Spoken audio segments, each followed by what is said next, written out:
गांव के आखिरी छोर पर एक कच्चा सा घर था, जिसकी दीवारों में दरारें थीं, लेकिन आंगन में तुलसी का पौधा हमेशा हरा रहता था।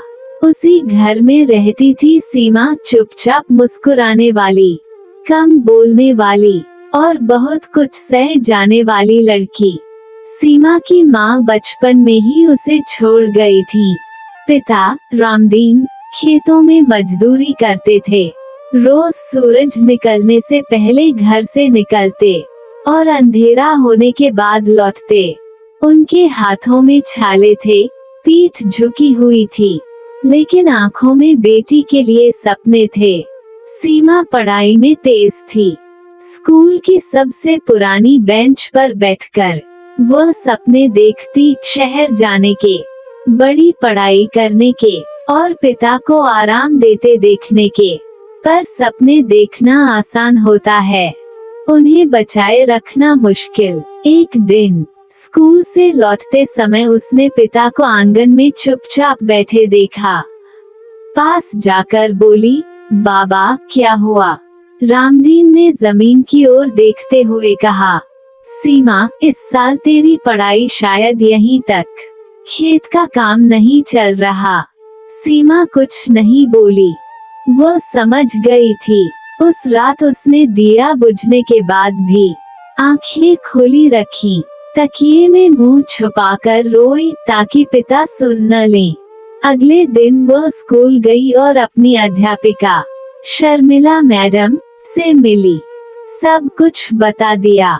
मैडम ने ध्यान से सुना और बस इतना कहा, हिम्मत मत हारो सीमा, कभी कभी रास्ते खुद बनते हैं। कुछ हफ्तों बाद खबर आई, सीमा को जिले की छात्रवृत्ति मिल गई थी। किताबें, कपड़े और आगे की पढ़ाई का खर्च। उस दिन रामदीन पहली बार बेटी के सामने रो पड़े। उनकी आंखों के आंसू गिरे तो जमीन भी जैसे गीली हो गई। शहर जाना आसान नहीं था। नया माहौल, नई भाषा, नई भीड़। कई रातें सीमा ने अकेले रोते हुए काटी। कई बार लगा कि सब छोड़कर गांव लौट जाए, लेकिन हर बार उसे याद आता पिता का झुका हुआ कंधा, खुरदरे हाथ और तुलसी के पौधे के पास की गई हर सुबह की प्रार्थना। साल बीतते गए। सीमा ने पढ़ाई पूरी की, नौकरी लगी। पहली तनख्वाह से उसने पिता के लिए नई चप्पल खरीदी। जब वह गांव लौटी और चप्पल आगे बढ़ाई, रामदीन बोले, मेरी पुरानी ठीक है। सीमा मुस्कुराई, अब मेरी बारी है बाबा। आज वही कच्चा घर पक्का हो चुका है, लेकिन आंगन में तुलसी का पौधा अब भी है।